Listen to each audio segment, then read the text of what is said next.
Good morning, শুভ সকাল। কেমন আছেন আপনারা সবাই? নিশ্চয়ই খুব ভালো আছেন, আমিও খুব ভালো আছি। আজ হলো বুধবার, ঘড়ির কাঁটা 10টার ঘরে। আজকে যোগব্যায়ামের ক্লাসে যেতে পারিনি, বাইরেটা এমন মেঘলা করে রয়েছে।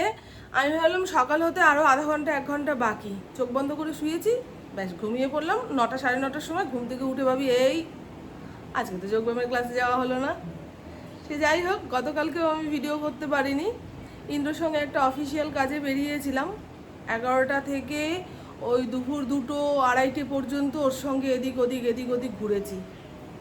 আসার পরে মাথাটা এত যন্ত্রণা করছিল, গায়ে পায়ে ব্যথা করছিল। আমি না ওই রাস্তাঘাটে যতই লাক্সারিভাবে ঘুরি না কেন, গাড়ির আওয়াজেই অসুস্থ হয়ে যায়, বুঝেছেন? হয়তো লোকের মনে হতে পারে যে গাড়ি করে গেলে আসলে কোনো খাটনি হলো না, তাও এরকম অসুস্থপানা করছো কেন। আমি ওই গাড়ির প্যাঁ পু ট্যাঁ টু আওয়াজেই অসুস্থ হয়ে যাই। সে যাই হোক, কালকে যেহেতু ভিডিও করিনি, আজকে ভিডিও এডিট করার কোনো ঝামেলা নেই। ওল এনেছি, ইন্দ্রকে বলেছিলাম ওল আনবে, তো এই ওল বেশ চিংড়ি মাছ দিয়ে আলু দিয়ে কষা কষা করে রান্না করলে ভালো খাই।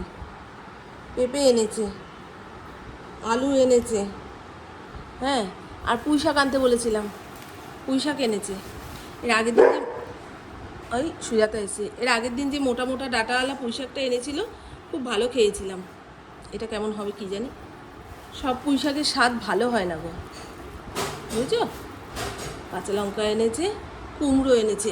এর আগের দিন অনেকটা কুমড়ো এনে রেখেছে, বিকেলবেলা ফ্রিজে তুলবো। ও বাবা, দেখি সাইড দিয়ে পচে একটুও রাখতে পারলাম না, জানেন, পুরো কুমড়োটা ধরে ফেলতে হলো। বর্ষাকালে তো সবজির দামও বেড়ে যায় গো, তার উপরে সবজি ভালো থাকে না ঘরে আনার পরে। ভালো হয়েছে বলো কুমড়োটা? কুমড়োটা খুব ভালো হয়েছে। দেখা যাক আজকে কি রান্না করি। পুঁই শাকটাই রান্না করবো। এ কি রে, এ খুব সকাল থেকে চৈমুট কি করছে তো, এত জ্বালাচ্ছিস কেন? কি হয়েছে? তার কেটে গেছে। ভাত বসিয়ে দিই, সুজাতা বাসন মাজতে চলে এসছে। আমাদের মিস্ত্রি দাদারা যে কবে আসবে, কবে থেকে কাজে লাগবে, এখন সেই দিন গুনছি, জানো।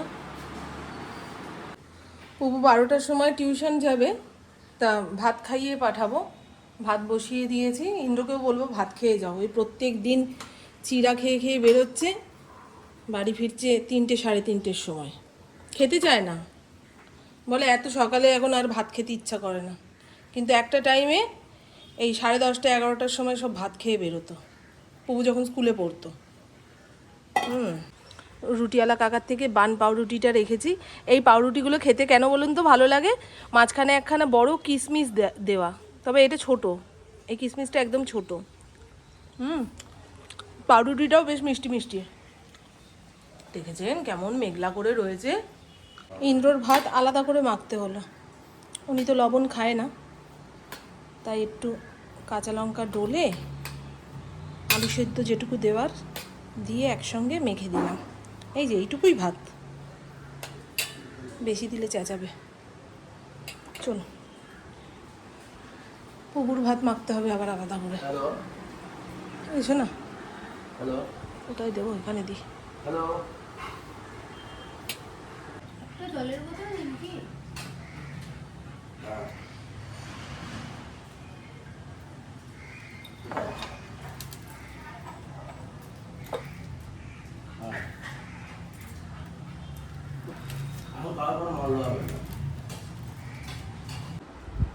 হ্যাঁ, পুকুর রেডি হয়ে নিয়েছে।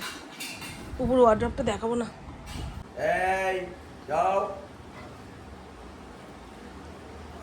ইন্দ্র বেরোনোর মুখে ওকে ধরপাকড় করতে গেলে অনেকটা সময় চলে যাবে। ওই দেখো খৈনির ডিব্বা কিনে নিয়ে এসেছে, তার মধ্যে কি রাখে। ইন্দ্রদার এখন এই নেশায় ধরেছে, লবঙ্গ, খালি লবঙ্গ মুখের মধ্যে রাখে। এত লবঙ্গ খাওয়া ভালো না, পেট গরম হয়ে যাবে। টাটা বাবা, বৃষ্টিতে ভিজবে না, ছাতা নিয়েছো? ছাতা দেবো? আমি শাক পাতা রান্না করার আগে একটুখানি লবণ জলে ভিজিয়ে নিয়ে তারপরে রান্না করি, নাহলে না এই বর্ষার শাক পাতা মুখে দিতে ইচ্ছা করে না, তাই না? পুঁই শাকের মধ্যে সবজি বলতে পটল, বেগুন, আলু, কুমড়ো এই সমস্তই দিয়েছি। আজকে বাজার থেকে গাঁঠিও এনেছে। পুঁই শাকে গাঁঠি দিলেও ভালো লাগে, তবে দিলাম না, দুটোই তো হরহরে, বেশি হরহরে জিনিস আমার খাওয়া বারণ। ঢ্যাঁড়স, পুঁই শাক, এতে গায়ে পায়ের ব্যথা বাড়ে। মশলা বলতে চেরা কাঁচা লঙ্কা, অল্প একটু জিরের গুঁড়ো, হলুদ গুঁড়ো জলের মধ্যে ভিজিয়ে রাখলাম। আর এখানে কাঁঠালের দানা ফ্রিজ থেকে বের করে ভিজিয়ে রেখেছি। কাঁঠালের দানা এনে চোকলা ছাড়িয়ে অর্ধেক অর্ধেক করে প্যাকেটে ভরে যদি ফ্রিজে রাখেন অনেক দিন ভালো থাকবে, কিন্তু বাইরে রাখলে নষ্ট হয়ে যায়, গন্ধ হয়ে যায়। আমি কাঁঠালের থেকে কাঁঠালের দানা খেতে বেশি ভালোবাসি। চলো, কড়াই গরম হয়ে গেছে। ওই যে কাক মহারাজ চলে এসছে, আজকে চা খাওয়ার টাইমে আসেনি।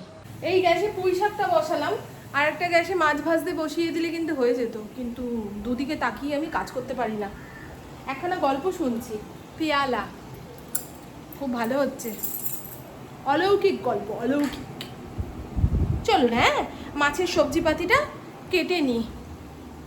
কানে এটা চলছে তো, আমি জোরে জোরে কথা বলছি। আলকা আগ্নিকের অবস্থা দেখেছেন? দেখে এত কষ্ট লাগছিল, যেই মানুষটা কত ভালো ভালো গান আমাদের উপহার দিয়েছে, সে এখন আর গান গাইতে পারে না। তারপরে হুইল চেয়ারে করে পুরস্কার নিতে এসেছিলো, দেখে যে কি খারাপ লাগছিল, যে মানুষের জীবনে কি থেকে কি হয়ে যেতে পারে। উনি নাকি কানে শুনতে পারেন না, আরও কি যেন একটা রোগ হয়েছে। তা ফেসবুকের একখানা পোস্টে দেখছিলাম, উনি সবাইকে এরকম সবসময় হেডফোন কানে দিয়ে কিছু শুনতে না করেছেন, মানে সব সময় কানে যাদের হেডফোন, তাদের নাকি কান নষ্ট হয়ে যায়। আমি এটা দিচ্ছি আর মনে পড়ছে আলকামিকের কথা। এখানে 3 টুকরো গাদার পিস ছিল, তা একটা গোটা রেখেছি, ইন্দ্র খাবে, আর 2খানা পিসকে টুকরো করলাম। বেশি বড় পিস রান্না করলে লবণ ঝাল কিছুই ঢোকে না গো, ভাজতে গেলেও অসুবিধা। আবার ইন্দ্রর ভাগের পিস যদি ছোট করে কেটে ফেলি, খাওয়ার সময় জিজ্ঞাসা করবে, কেটেছো কেন, কেটেছো কেন।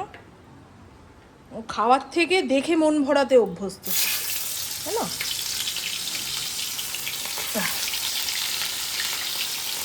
মাছটা ভাজা হোক, মাছের আলু কাটা হয়নি এখনো। পুঁই শাকের তরকারি না দিয়ে ফেলেছি। আজকে কাঁচা লঙ্কা বাটা দিয়ে রান্না করেছি, শুকনো লঙ্কার গুঁড়ো খাটাইনি। এখন থেকে একটু তেল মশলা কমই খাবো, জানেন, নাহলে পেটের অবস্থা কারোরই ভালো যাচ্ছে না। আমার পুকুর কথা বাদ দিন, আরও ঝাল, আরও ঝাল। মাছের ঝোলের কালার কেন লাল লাল হয়নি, দেখে শান্তি না পেলে খেয়ে শান্তি লাগে নাকি, ও বলে বলুক। ঘরের খাবার ফেলে দিয়ে তো আর বাইরে খেতে যেতে পারবে না, খেতেই হবে। তা এই গ্যাস ওভেন মুছতে মুছতে ভাবছি আমার মাকে পুজোর সময় একটা ভালো কোম্পানির স্টিলের গ্যাস ওভেন কিনে দেবো। ওই গ্লাস ওভেন মা ব্যবহার করতে পারবে না, আমার আগে ছিল, ফেটে গেছে। এইগুলোই ভালো, খুব ভালো। মা যেই গ্যাস ওভেনে রান্না করে, সেটা দেখছিলাম ওই জামাই ষষ্ঠীর দিন আস্তে করতে গিয়ে বন্ধ হয়ে যাচ্ছে, তারপরে একটা গ্যাস ভালোভাবে ধরছে না, রান্না করতে যে কি অসুবিধা। তাও আমার মা একটা নতুন গ্যাস ওভেন কিনবে না, সেজন্য ভাবছি আমিই দেবো। আমার মায়ের না ভীষণ জমানোর নেশা। মায়ের কাছে ধরুন 3 টাকা রয়েছে, এদিক সেদিক মানে এই কাজ সেই কাজ করে 2 টাকা জোগাড় করে 5 টাকা বানিয়ে রাখলো, মানে মেশিনের কাজ অতিরিক্ত করে ফেলে তখন ওই 2 টাকার জন্য। এবারে 5 টাকা হলো, তারপরে আরও 1 টাকা ধরুন এক্সট্রা হয়ে গেল, 6 টাকা। এবার 6 টাকাকে কী করে 9 টাকা বানাবে? শরীরে সইবে না, তাও ব্লাউজ সেলাই করবে, চুড়িদার সেলাই করবে। বাপরে বাপ, আমার মায়ের ভীষণ জমানোর নেশা, মোটে খরচা করে খেতে জানে না। আমি যদি একখানা ভালো বিছানার চাদরও দিই, সেটা পাতবে না, বলবে লোকজন আসলে পাতবো। সেই লোকজন আর আসলোও না, সেই চাদর পাতাও হলো না। ইন্দ্র ওই করোনার টাইমে মাকে চালের বস্তা কিনে দিয়ে এসেছিলো, আমরা যে চাল খাই সেই চালের বস্তাই মাকে কিনে দিয়ে এসেছিলো। ও বাবা, সেই রেখে রেখে রেখে রেখে চালে লাস্টে পোকা হয়ে গেছে। আমাদের বেদনাও বলে, তোর মা খরচা করে খেতে জানে না রে। আসলে অভাবটা অতিরিক্ত দেখে ফেলেছে তো, ভাবে কি চলছে তো চলুক না, যতক্ষণ না অসুবিধা হয় ততক্ষণ আর গাঁটের করি ভাঙবো কেন। এজন্য আমার মা সবার কাছে বকা খেত, আমার বাবার কাছেও বকা খেত। এখন বুঝি আমাদের ছোটবেলায় এত অভাব অভাব ব্যাপারটা ছিল কেন। আমার বাবা কি বলুন তো, মানে যতটুকু রোজগার হচ্ছে তাই দিয়ে খাও, পড়াশোনার খরচা, একটা জামা কাপড়, ব্যাস এইটুকু পেলেই হলো। যদি বেশি ইনকাম হয় তখন নয় জমাবো। আমার মায়ের তো সেটাতে হবে না, আগে জমাবো তারপরে খাবো। মায়ের নামে বদনাম করছি না, এক একটা মানুষ এক এক ধরনের হয় না, আমার মা সেই ধরনের। পাখার নিচে ছাড়া বসা যাচ্ছে না, এক নাগারে সবটুকু কাজ সেরে নিলাম, ফড়িংকেও খেতে দিয়ে দিয়েছি, আমি একটু পরে খাবো। এই হলো কাটাপোনা মাছের ঝোল, আলু পটল দিয়ে একদম টেলটেলে করে বানিয়েছি। যদি রাতের জন্য থাকে তো থাকবে, আর না হলে আলু ভাজা দিয়ে ভাত খাবো, ঠিক আছে? একদম হালকা পাতলা, কালার দেখেই বুঝতে পারছেন। নামানোর আগে ধনেপাতা দিয়েছি, আজকে ইন্দ্র ধনেপাতা এনেছে, অল্প একটু ধনেপাতা এনেছে, মনে হয় খুব দাম, নাহলে এইটুকু জিনিস ইন্দ্র আনে না, আনলে বেশি করেই আনে। আর এই হলো পুঁই শাকের চচ্চড়ি, একটু সর্ষে বাটা দিয়েছি। আর বললাম কাঁঠালের দানা দিয়ে পুঁই শাকের চচ্চড়ি খেতে ইচ্ছা হয়েছে, সেটাই করলাম। ঠিক আছে বন্ধু, এক বাটি নিয়ে খেয়ে নিয়েছি। উফ, মারাত্মক গরম লাগছে, মারাত্মক। আর এই দেখুন বন্ধু, এখন আমি প্রত্যেক দিন দুপুরবেলায় খাওয়া দাওয়া সেরে একটু আসন সেলাই করি। আমার যে কি ভালো লাগছে আসন সেলাই করতে, দিব্যি সময় কেটে যায়। আগে যখন আমাদের মা কাকিমাদের হাতে হাতে ফোন ছিল না, কিংবা ঘরে ঘরে টিভি ছিল না, একটা রেডিও শুনতে শুনতে সব শীতের রোদ পিঠে মেখে কেউ আসন সেলাই করতো, কেউ কুরুশ কাটা বুনতো, কেউ সোয়েটার বুনতো, তাই না? চেনা পরিচিত একটা দৃশ্য। তখন আমাদের মা কাকিমাদের জীবন কত সহজ ছিল, আর এখন আমাদের জীবনে কত সুযোগ সুবিধা, এন্টারটেনমেন্ট, তাও যেন জীবনটা জটিল হয়ে যাচ্ছে। গুড ইভিনিং, শুভ সন্ধ্যা, ঘড়ির কাঁটা 6:30 ঘরে। আর দেখুন আমার এই লেমন গ্রাসের গাছটা পুপু এখানে বসে ছিঁড়ে ছিঁড়ে কি হাল করে দিয়েছে দেখো। অন্যান্যদের বাড়ির লেমন গ্রাসের গাছ কত সুন্দর, দেখলে চোখ জুড়িয়ে যায়। আমার মেয়েটা একদম ভালো না গো, মেয়েটা ভালো হলে তো ভালো বলবো, সঙ্গে ছেলেটাও পাল্লা দিচ্ছে। অ্যালেক্সা, প্লে কৃষ্ণায় বাসুদেবায়।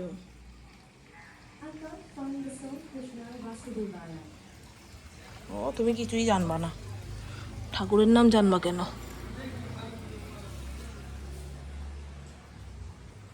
অ্যালেক্সাটা না মোটে কথা শুনি না গো, এখন মন মজির মতন চলে। অবস্থা দেখ, ওমা অজ্ঞান হয়ে গেলে নাকি? আমার ছোটো মেয়েটা অজ্ঞান হয়ে গেছে নাকি? না, লেজ নড়ছে, এই যে লেজ নড়ে দেখিয়ে দিচ্ছে আমি অজ্ঞান হইনি মা, আমার জ্ঞান আছে। এই জানলার গাছগুলো বেশ সুন্দর হয়েছে, বুঝেছেন? ইন্দুর জামা কাপড় যাচ্ছে লন্ড্রিতে, বাড়িতে কাঁচা পোষায় না। ও বউ নেই তো, কে কেচে দেবে ওর?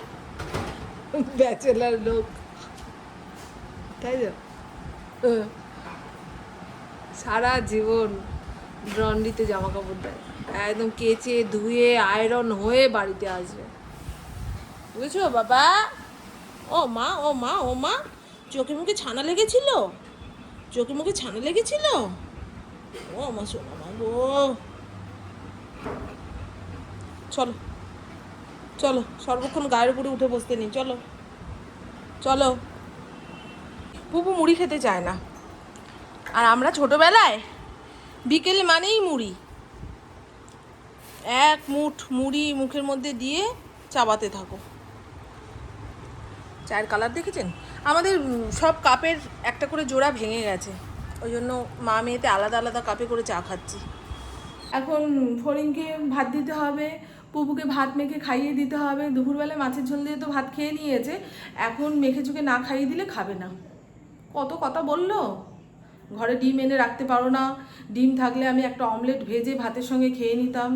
ডিম কি এখন আর ঘরে থাকবে? ডিম এখন রাস্তাঘাটে জনসাধারণের হাতে। তবে যারা এই একে ওকে তাকে ডিম ছুঁড়ছে, তাদের মাথায় রাখতে হবে ক্ষমতা চিরকাল সবার সমান থাকে না। এই সরকার এখন আছে, এরপরে 10 বছর হোক, 15 বছর হোক, আরেক সরকার আসবে, তখন তখন কি হবে? অবশ্যই ডিমের কথাটা আমি বলছি, এবারে আমাকে অনেকে তেড়ে আসবেন, যারা ডিম ছুটছে তারা জনসাধারণ, আর যারা ডিম ছুটতে না করছে কিংবা এই জিনিসটা দেখতে যাদের ভালো লাগছে না তারা হলো গুন্ডা বাহিনী। এই তো, সে যাই হোক, আমি রাজনীতি খুব একটা বুঝিও না, রাজনীতি নিয়ে কথা বলিও না, তবে যেই জিনিসটা প্রত্যেক দিন দেখে খারাপ লাগছে সেটাই একটু বলছি। কত গরিব বাচ্চা ডিম খেতে পায় না, আর সেখানে চুনোপুটিদের ডিম ছুটছে। ধর বড় বড় রাঘব বলগুলোকে, সেখানে আর যেতে পারবে না। এই তো আমাদের জনসাধারণ, অন্ধভক্ত। সরকারের প্রতি অন্ধভক্তি দেখিয়ে কোনো লাভ নেই। সরকার যদি ভুল করে, ভুল ধরো, তাকে বলো, প্রতিবাদ করো, আর সরকার যদি ঠিক করে তার প্রশংসা করো। যেমন আগে সবাই লক্ষ্মী ভাণ্ডার পেত, যাদের প্রয়োজন আছে তারাও পেত, যাদের প্রয়োজন নেই তারাও পেত। এখন শুনি অন্নপূর্ণা ভাণ্ডার মানে মহিলাদের দেখে দেখে দেওয়া হবে, যাদের খুব প্রয়োজন তাদেরই নাকি অন্নপূর্ণা ভাণ্ডার দেওয়া হবে, এরকমই শুনছি। যদি এইরকম হয় তাহলে আমি এই সরকারকে খুব সমর্থন করছি ভাই। কারণ ওই সোনার চেন গলায় ঝুলিয়ে হাতে 5খানা সোনার আংটি পরে যারা অন্নপূর্ণা ভাণ্ডার নিতে যাবে কিংবা এতদিন লক্ষ্মীর ভাণ্ডার নিয়ে এসছে, কাদের টাকা? এই যে ভাতাগুলো দেওয়া হচ্ছে কাদের টাকা? আমরা সাধারণ মানুষ ট্যাক্স দিচ্ছি, সেই ট্যাক্সের টাকা, তাই না? এইখানে লাগে যে আমাদের টাকাটা দেখো, এই লক্ষ্মীর ভাণ্ডারের নাম করে কিংবা অন্নপূর্ণা ভাণ্ডারের নাম করে নেবে, তারপরে পার্লারে খরচা করবে, এদিক ওদিক সেদিক। আমার নিজের চোখে দেখা, যাদের প্রয়োজন নেই তারা পর্যন্ত লক্ষ্মীর ভাণ্ডার নিত।